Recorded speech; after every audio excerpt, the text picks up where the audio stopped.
21st Precinct, Sergeant Rosen. What happened to it? Was it stolen? Yeah. Well, where'd you keep it?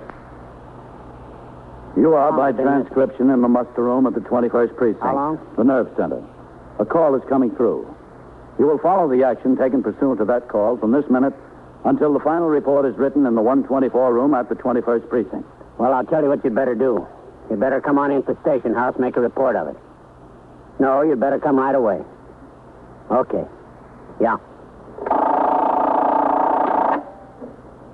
21st Precinct. It's just lines on a map of the city of New York. Most of the 173,000 people wedged into the 9/10 of a square mile between Fifth Avenue and the East River wouldn't know if you asked them that they lived or worked in the 21st. Whether they know it or not, the security of their homes, their persons, and their property is the job of the men of the 21st Precinct. The 21st. 160 patrolmen, 11 sergeants, and 4 lieutenants, of whom I'm the boss. My name is Cronin, Vincent P. Cronin. I'm captain in command of the 21st Precinct. I was doing day duty, 8 a.m. to 6 p.m. After I turned out the platoon and the men marched out the front door to take over their posts, I walked through the back room and out across the iron grating to the smaller building in back of the station house, where the detention cells are located. There I found Patrolman Bailey, the station house attendant, cleaning up. The doors of all 6 cells were standing open. There had been 4 prisoners held over during the night, but at 7:30 a.m., the patrol wagon had come by the station house to take them to court. With Patrolman Bailey walking a step or two behind me, I conducted an inspection of the cells to see that they were clean, supplied with paper drinking cups, towels, and so forth. After I completed this inspection, sector car number 3 came by the house for me. I went out on patrol of the precinct. While I was so engaged, Sergeant Rosen had telephone switchboard duty, and Lieutenant Gorman was the desk officer. Sergeant. Yes, sir? Give me the communications bureau on here. Yes, sir. 21st Precinct, Lieutenant Gorman. Sick report, CB. Patrolman James Rios, R-I-O-S. No. S like in Sam. 10th Precinct. He went sick at 8:50 a.m. at home, 792 East 93rd Street. Surgeon to call. Okay. Yeah. Sergeant? Yes, sir? I want to talk to the Caro when he rings in. Okay, Lieutenant. Well, excuse me, Sergeant. You'll have to talk to the desk officer, mister. Oh, I'm sorry. Excuse me, Lieutenant. Yes? I'm John Froud. I own the package store at 284 East 75th Street. Oh, yeah, Mr. Ford. What can I do for you? Well, Lieutenant, I got a license to keep a gun in the store. I had 3 stick-ups since I've been there. I got this license. Yeah, what about it? Well, the gun is gone. Disappeared. Well, what do you mean, disappeared? Well, it's gone. I don't know. It disappeared. Well, how could the gun just disappear? You think it was stolen? I don't know. It's gone. Nothing else was taken. Well, where did you keep it? Well, I got wines on one side and liquor on the other. In the middle is this little counter with the cash register and wrappings in a drawer right under the cash register. When did you miss it? Last night.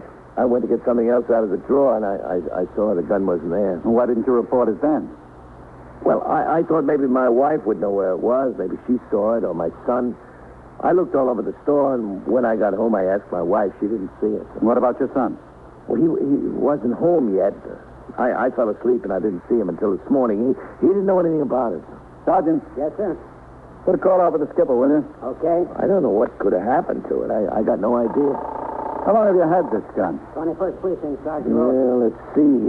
State one and call it It's about 21st, will you? 3-4 years ago. Is this a license to carry or just to possess on the premises? Possess on the premises. All right, Mr. Proud. You wait right over there, huh? I put a radio call out for Captain Cronin. He'll come in and talk to you about it. Well, can I get back to the store? My wife is there, and she has to go someplace. Her sister is in the hospital. No, you'd better wait for the captain, and also for the detectives to come in. Well, I could come back this afternoon. He'll want to talk to you now, I'm sure of that. All right. I guess I better wait. Yeah, I guess you'd better. Section 1897 of the Penal Law of the State of New York, otherwise known as the Sullivan Law, is perhaps the most stringent and strictly enforced law relating to weapons in the country. A license to carry or possess a firearm that may be concealed on the person is extremely difficult to obtain. Applicants for such license are carefully investigated and personally interviewed by both the precinct commander and the detective squad commander. The loss of a pistol by a licensee is a serious matter. and the manual of procedure requires that an immediate investigation be conducted by the precinct commander. When the radio call was put out for me, I instructed my operator, Patrolman Fowle, to stop at the nearest call box. I rang into the station house, and Lieutenant Gorman informed me of the particulars. I told him to have Mr. Froud wait. When I arrived, Lieutenant Gorman handed me the file copy of the LD-80, the application for a pistol license. And I took the liquor store owner, Mr. Froud, into my office, where I began to question him. Crazy. I don't know. It's just plain crazy. How can it disappear like that from nowhere? Well, we know it didn't just walk out by itself, Mr. Froud. Yeah, that's a cinch, Captain. You kept the gun in a drawer in the counter under the cash register. Yeah. Mm-hmm. How long you been keeping it there? Well, since I got it. Your license was first issued January 23rd, 1953. That's how long, yeah. Ridiculous, the whole thing.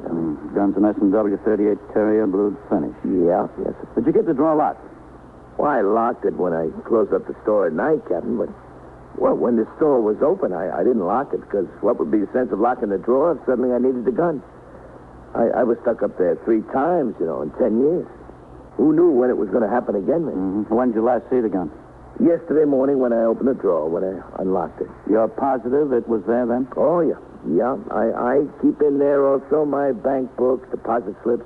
I saw it in there when I went to get them out. And when did you miss it? Last night, 10 o'clock, when I closed it. You had no occasion during the day to go to the drawer, see whether the gun was in there? No, sir, no. No occasion. How many employees do you have, Mr. Froud? Employees? Yeah. Well, he's not really what you'd call an employee. Who's that? Joe. Joe who? Joe Aguada.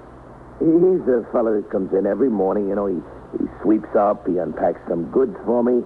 And when I got a delivery in the neighborhood, he makes it.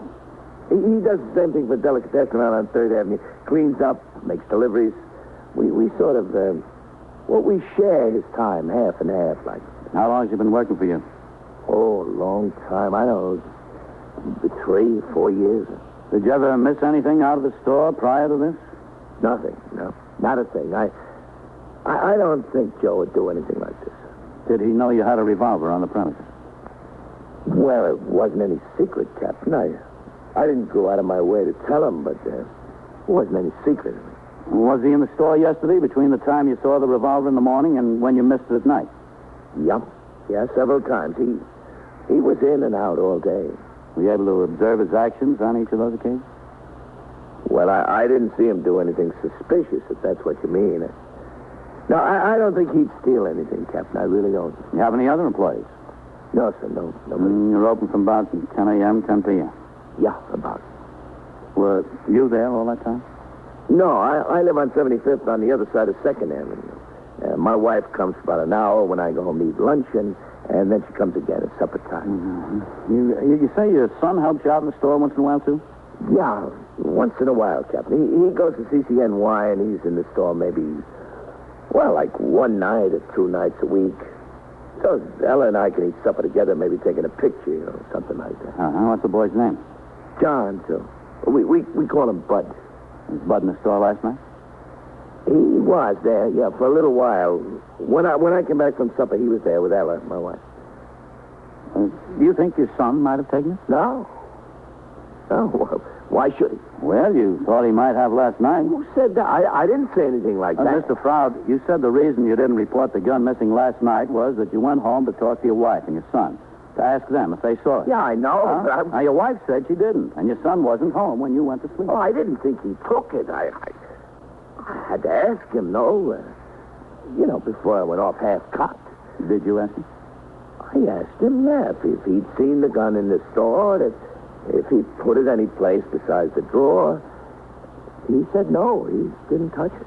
And what did your wife say? She said the same thing. She didn't touch it. This Joe Aguada... Aguada. Where's he live?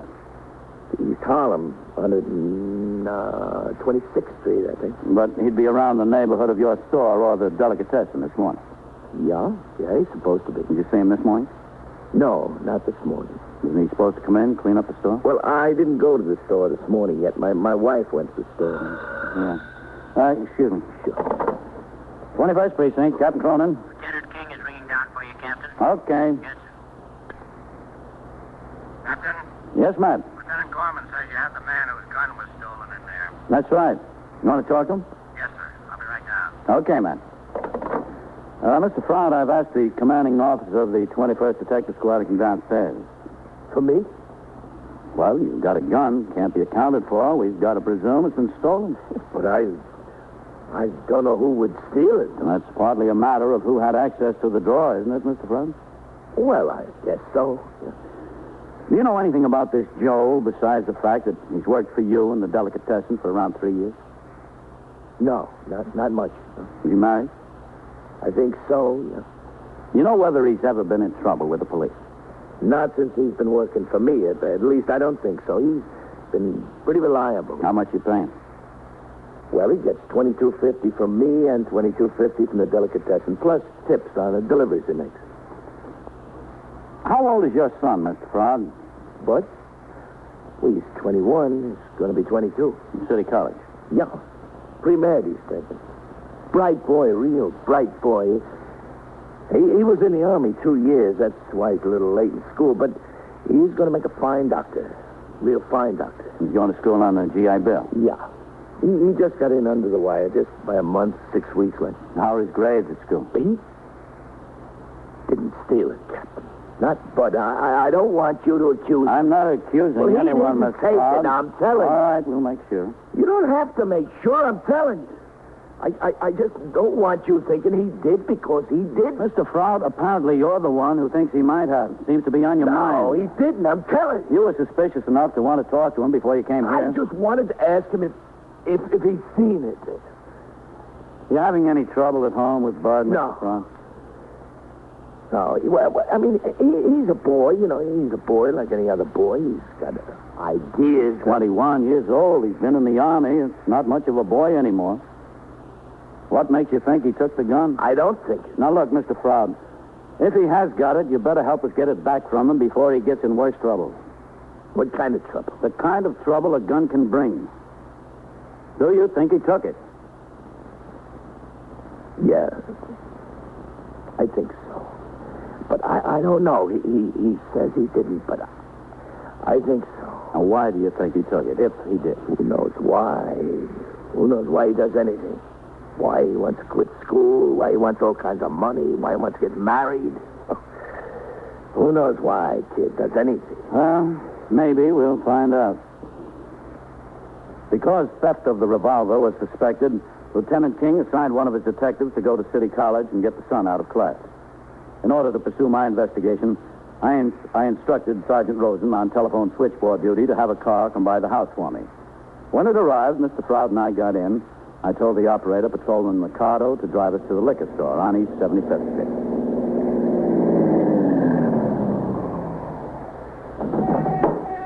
Okay, Mr. Froud. Now, something like this. Oh, wait here, Mercado. Yes, sir. We don't know that it was him, Mr. Froud. Who else? Joe wouldn't do anything like that. I just know he wouldn't. Well, somebody could have walked in the store. When? Oh, Captain. Yeah? Please, don't say anything to Ella yet. It'll be bad enough when she finds out. When we're positive. All right, Mr. Froud. 12 hours a day I spend in there with four walls. I didn't want anything like that for him. It's my ambition he should have a profession. Come in, Captain. Yeah, thanks. Hello, Ella. John, hello. Any business? A little, not much. This is Captain Cronin. This is my wife, Ella. Mrs. Froud. Glad to know you. Well, Well, what? Nothing. This is the drawer, Captain, right here. You see. Mm-hmm. This is a very serious matter, Mrs. Froud. If a dangerous weapon like that gets in the wrong hands, it causes a lot of trouble. I know. Nobody knows better than me. I realize it. What time were you in the store yesterday? Why? Ella, answer the questions. Don't ask them. Well, I was here when John went to lunch, and I was here when he went home to supper. At lunch? What time was that? What time, John? About 12:15, 12:30. About 12:15, 12:30. Anyone come into the store during that time? One or two customers, maybe. Were they ever in the front of the store alone, where they could get at the drawer? No, they stood there on that side of the counter, and I waited on them. Was anyone else in the store? Who? Joe, for instance? No, Joe didn't come in when I was here during lunch. I guess he was eating, too. What time did Mr. Frog get back? What time, John? A little after 1. A little after 1. And then what did you do, Mrs. Frog? I talked to him for a minute, and then I went. I went to go to the market and then home to fix supper. See? And what time did you come back to the store again? When it was time for John to go home for supper. You see, Captain, she eats and she puts my supper on the stove, and then she walks over to the store and I go home. And that was what time? Last night, about 6:30, Hal. About, yeah. Did anyone come into the store while you were here alone? Well, my son Bud, he came in. Oh, does he usually stop in when you're here alone? Sometimes. He was at his girlfriend's house. He went there from school in the afternoon. And what did he do while he was here? We talked. I asked him, did he eat? And he said no. And I told him to go home and have supper. It was on the stove. He wouldn't come home because I was there. If you'd leave him alone and stop nagging him, he'd be all right. But you won't leave him alone. I want him to get those crazy ideas out of his head. I want him to finish college. I don't want him to get a job and get married. What could he have? He could have a wife. Joe. Come here, Joe. Oh. Hello, Mr. Frog? Miss Frog? Joe. Joe, this is Captain Cronin, Police Department. The policia. Policia. Oh, glad to know you. Joe? Huh? Mr. Frog keeps a gun in the store. Did you know that? See, I know. You know where he keeps it? See, I know. Where? In the drawer. Here. In the drawer. Joe, do you know why he keeps the gun? See, for robbers. There's no right, Mr. Proud, for robbers. Yeah, Joe. Yeah. When did you handle that gun last, Joe? Me? Yeah. Oh, no, tenté. No, I know touch, not me. I don't want nothing to do with no gun. I don't like it. You afraid of the gun? No, not afraid. I just don't like it. Somebody took it yesterday, Joe. The gun? Yeah. Who took it? Well, we hoped maybe it was you, Joe. Oh, no, Now, you know that you were cleaning the drawer and you took it out by mistake. No, I no touch. No, tenté, not me. No, I don't like it. I don't go near these drawers, senor. Never. Do I, Mrs.? Not that I've ever seen. No, mister, do I, eh? No, Joe. No, I don't like guns. I don't go near the drawer. Nunca, never. You want me to take out the curtains this morning, Mr. Froud? You said yesterday. Captain Cronin is talking to you, Joe. Excuse me. That's all right, Joe. I'll talk to you later if I have to. You go on. Get back to work. See. Come on and back, Joe. No, I don't go near the drawer. Never, senor. I'll be right back, Captain, as soon as I show him what to do. All right, Mr. Stone. Go ahead, Joe. I don't like guns, senor. I don't think he did it, not Joe. Doesn't look that way. Maybe somebody came in from the outside while John was in the back and just took it. That could happen, couldn't it? Maybe. Mrs. Froud, how long has this trouble between your son and your husband been going on? Trouble? Oh, it's not trouble. It's just a family disagreement. How long has it been going on? Oh, since Bud came back from the army, almost. He says he's too old to go to school. He wants to earn a living and get married. And John's got it in his head that Bud should be a doctor, but he don't want to be a doctor. He's tired of living off the GI Bill and going to college and studying when he says it doesn't mean a thing, nothing to him. Oh, why doesn't he quit? Oh, he'd never hear the end of it. John's crazy enough on the subject. You think Bud might have taken the gun? Bud? No, why would he take it? Well, he doesn't have much money. Maybe to sell it. No, he wouldn't do that. Somebody took it. I mean, not Bud. Was Bud ever in trouble, Mrs. Frog? What do you mean, trouble? I mean, was he ever arrested? No. He didn't take it, not Bud. He was never in any kind of trouble. No. Well, wasn't Joe.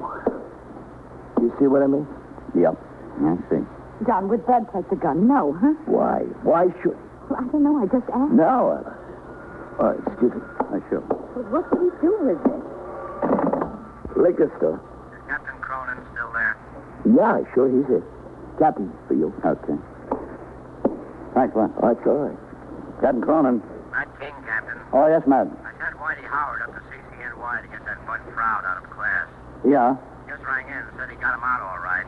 He admits taking the gun. Oh, that's so. Yes, sir. Whitey's on the way in with him. Okay, Matt. Thanks. I'll be there in a little while myself. Yes, sir. Well, I've got to get back to the station house. Oh, do you? Yeah, and I think you better come with me, Mr. Froud. Well, Captain, I was just there. And I can't stay in the store all day. I came here without making the bed sheet. And my sister's in the hospital. I think you'd better come, Mr. Froud. All right. Hell, I'll come back as soon as I can. All right. Have Joe sweep out in front as soon as he gets through, huh? Bye, Mr. Froud.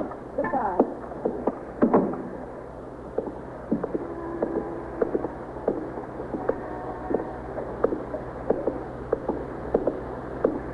Captain, Yeah. what is it? Did Bud take the gun? Yes, Mr. Froud. Why? Why would he do such a thing? I don't know. I tried to do the best for him. Make something out of him. I spent my whole life trying to do that. So he could get someplace. Well, maybe it's a good thing he didn't get too far. We got into the car and were driven to the station house by Patrolman Mikado.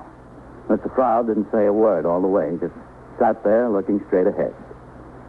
Possession of a gun by an unlicensed person is a serious crime in the state of New York. I wondered, as much as the father did, as to why the young man took the gun. There were two obvious reasons. One, to sell it. The other, to use in a robbery. A few minutes later, the car pulled up in front of the station house. Mr. Froud and I got out. I instructed Patrolman Mikado to pick up his partner and resume patrol. As the car pulled away, we crossed the sidewalk, mounted the 3 worn stone steps that led to the muster room, while Lieutenant Gorman was desk officer and Sergeant Rosen still had telephone switchboard duty. You wait here, Mr. Froud. I have to go around and sign a blotter. All right. First Precinct, Sergeant Rosen. Captain. Hello, Sergeant. All right. 17. Oh, Captain. What's doing, Lieutenant? Not a thing, Captain. Very quiet. Good. Oh, you see Whitey Howard go upstairs with the young man? Yes, sir. Just a few minutes ago. Okay. I'll be up there with the detective. Yes. Come on, Mr. Froud. All right. We'll go upstairs. Is that where they have him? Yeah, he's up there. I don't understand what's got into him. Go right ahead, Mr. Froud. Just don't understand. We struggled, we worked. What do we do it for him? To take a gun to hold up somebody? Now, we don't know that that's the reason. Chap, what other reason could there be? No, that's it.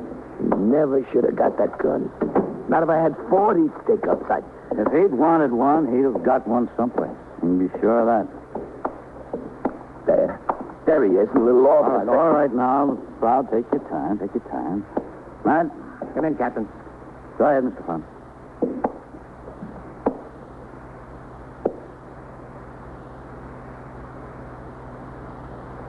Hello, Bud.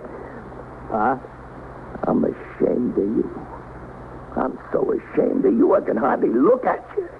It's bad enough to steal, but to steal from your own father and a gun. What are you trying to do to me? Didn't you eat my heart out enough since you got back from the army? What are you trying to do to me now? Kill me, eh? You've got it all wrong. I got it terrible. I got it lousy. That's how I got it. Listen. Don't touch me. Leave me alone. I didn't steal the gun. You didn't? No. What did you do with it? I took it out of the drawer and hid it in a case of wine on the floor by the window. Why did you do that, Bud? Because he's been carrying on about my wanting to quit school and wanting to get married. He's been carrying on like mad. You're not going to quit. I quit already, Pa, today. And I got married last week. No, you didn't. Yeah, I did. I was going to tell you and Ma last night in the store, but I lost my nerve. I didn't know what you'd do or what you'd say, and that's why I hid the gun. I didn't want it around. You thought that I would do something with the gun? That I'd be that crazy to kill myself? I just didn't want to take the chance. Oh, but how could you think that? I know I've been a little... You got married, huh? Yeah, last week at City Hall. I'm sorry, Pa, we didn't want to keep it a secret, but I wanted to get it done. I wanted it my way for a change. My way. You're right. You're right to do what you wanted to do. But I'm glad for you. I'm very glad for you. Captain, what can I say? I caused you so much trouble. We've got plenty of real trouble around here, Mr. Frog. This kind of trouble I like.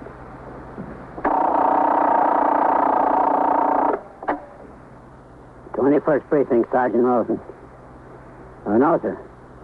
The captain's not in the house right now. He's out on patrol. You've got who? And so it goes. Yes? Around the clock, through the week, every day, every year. A police precinct in the city of New York is a flesh and blood merry-go-round. Anyone can catch the brass ring, or the brass ring can catch anyone. 21st Precinct transcribed. A factual account of the way the police work in the world's largest city is presented with the official cooperation of the Patrolmen's Benevolent Association, an organization of more than 20,000 members of the Police Department, City of New York. James Gregory in the role of Captain Cronin, Ken Lynch as Lieutenant King. Featured in tonight's cast were Santos Ortega, Jack Orison, Bill Zuckert, Martin Newman, Ralph Camargo, and Ethel Everett. Written and produced by Stanley Niss. Art Hanna speaking.